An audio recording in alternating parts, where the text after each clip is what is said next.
Madilim lang dito. Ito po yung kalagayan nila. Ito yung status ng kanilang bahay ngayon. Ito din ang pinakauna namin gagawin. Banyo. Kasi yan, importante yan eh. Diba? Baka ito improve natin ng Improve natin ng konti. konti dito, yung kababotol. Ito, Oo.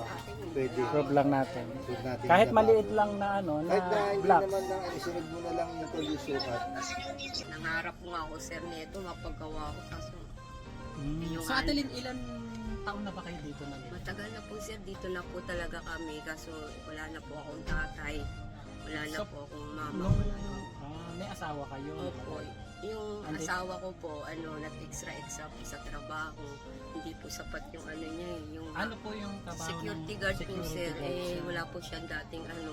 Yung parang pinapa-duty lang siya. Tapos yung wala po sa minimum. Kahit paano naman kaysa wala po. Oo naman.